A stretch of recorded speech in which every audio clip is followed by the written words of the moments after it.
voir s'il faut mettre la deuxième hausse. Non, honnêtement, je pense pas. Il n'y a pas une grosse mielée là. Hein. Quand je vois l'autruche, c'est pas plein de miel. Hein.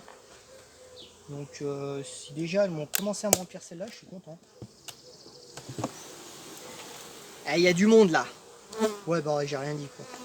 Il y a quand même du monde. Alors, il n'y a pas besoin de deuxième hausse. Hein. Pour l'instant, mais ça saurait tarder. Voilà, donc je regarde toujours les cadres de centre. Ce sont ceux-là qui me construisent en premier, là, ceux qui est au milieu. Donc ça, c'est un cadre non construit. Donc, je vais voir celui-là.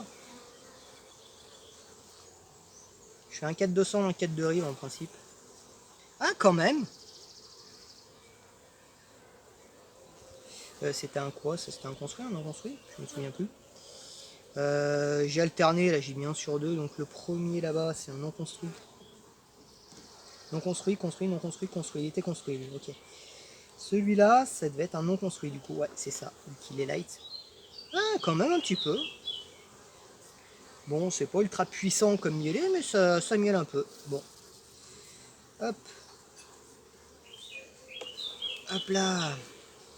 Ça, c'était une ruche qui était sur... elle était sur 10, elle. Ouais, elle était sur 10-4, je crois. Bon, bah voilà. Ah, par contre, je vous ai dit, je vais pas mettre la deuxième hausse. Bah, je pense que là...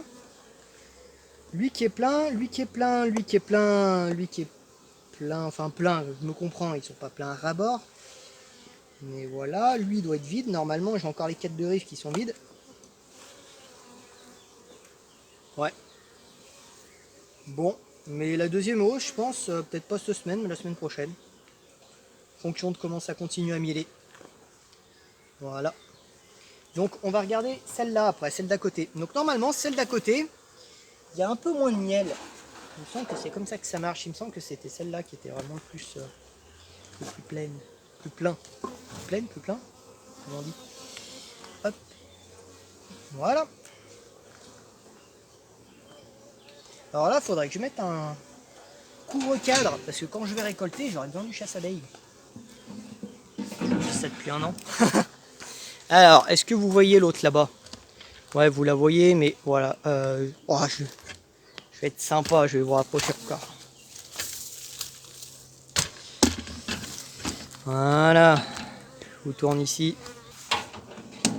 Alors, qu'est-ce qui se passe ici? Rien dans le nourrisseur. Ok.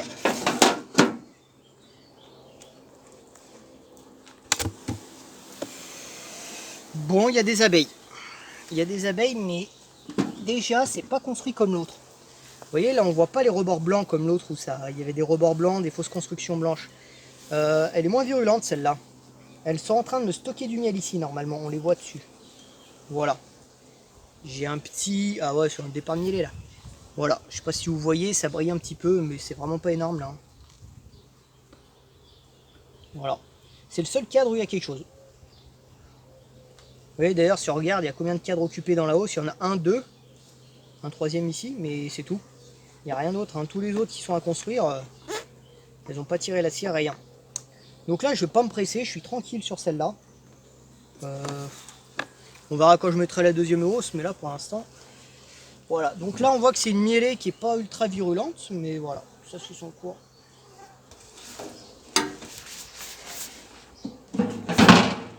Alors, comme d'habitude, ce que je vais faire, je vais prendre une ou deux questions auxquelles je vais répondre. Voilà, je trouve que le format, il est pas mal, ce format-là. Alors, j'ai une question de BTT. Bonjour, merci pour cette vidéo. Je viens juste de m'abonner à votre chaîne et je suis super fan. Bah merci, ça fait plaisir. Tous les combien vous visitez vos ruches? Je vous laisse vous reporter à la vidéo. C'est la 82 normalement, c'est celle que j'ai faite lundi. Je vais essayer de vous la mettre en lien dans la description si c'est possible.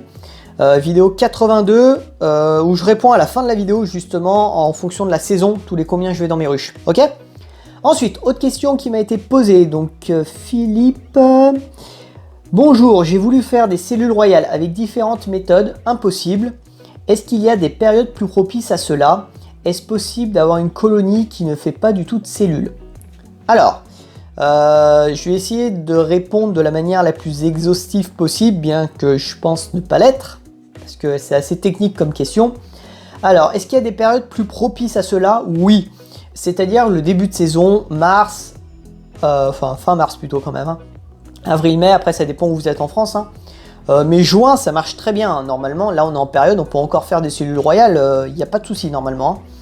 Après, on peut se poser un problème de faire des cellules royales, tout dépend ce que vous voulez en faire. Parce que par exemple en fin de saison, ça peut poser problème pour faire féconder les reines après. Mais voilà, dans tous les cas, la ruche va faire des cellules royales. Donc normalement, là, vu la saison, ça pose pas de souci. Donc apparemment, ce que j'ai compris, vous avez tenté plusieurs méthodes et ça n'a pas marché. Alors pourquoi ça ne marche pas? Il peut y avoir plusieurs raisons à ça. Donc déjà, la première chose, il faut que la ruche soit orpheline. Ça paraît bête, mais des fois on peut se faire surprendre, on peut avoir une reine qui est cachée dans la ruche. S'il y a une reine, elles ne feront pas de cellules royales. D'accord? Donc déjà, vérifiez que votre ruche soit bien orpheline.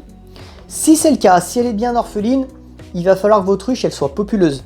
Ça peut arriver qu'une ruche qui n'est pas beaucoup populeuse, les abeilles ne peuvent pas s'occuper de tous les cadres, donc du coup elles ne fassent pas de cellules royales ou elles en fassent trop tardivement. La troisième raison, ça peut être aussi que les abeilles que vous avez dans votre ruche sont des abeilles qui sont trop vieilles. Les vieilles abeilles s'occupent très mal du couvain. Et donc du coup ne font pas de cellules royales ou en font très mal. D'accord? Voilà. Aussi, autre chose que j'ai oublié de dire, est-ce que vous avez du couvain ouvert dans votre ruche? Si vous avez que du couvain fermé operculé, elles ne feront pas de cellules royales, c'est trop tard. Donc il faut que vous ayez des œufs, ou pas forcément des œufs, mais au moins des petites larves, des larves très jeunes, pour qu'elles puissent élever une cellule royale. Voilà, enfin une ou des cellules royales. Voilà, mais en principe, si vous avez des cellules, enfin du couvain ouvert, que la ruche elle est suffisamment populeuse, que vous avez des jeunes abeilles, voilà, normalement, avec la ruche orpheline, normalement ça pose pas de problème, d'accord? Donc voilà, vérifiez tout ça, si vous voyez que ça marche pas, qu'elle fait pas de cellules royales, essayez de rajouter un cadre de couvain ouvert, voir si elles en refont, et puis si ça marche pas, voilà, soit vous essayez avec une autre colonie, et vous secouez celle-là, mais voilà. Après, est-ce que c'est possible qu'une colonie ne fasse pas du tout de cellules royales? Le 100% en apiculture, ça n'existe pas, donc oui, ça peut arriver, des fois il n'y a pas forcément d'explication. Je sais que moi, quand je fais des essaims, bah, j'ai des essaims qui ne marchent pas. Voilà, je ne sais pas pourquoi, il y en a toujours un qui merdouille. Voilà, donc voilà, des fois il n'y a pas forcément de raison malheureusement, mais en principe c'est ce que je vous dis, hein.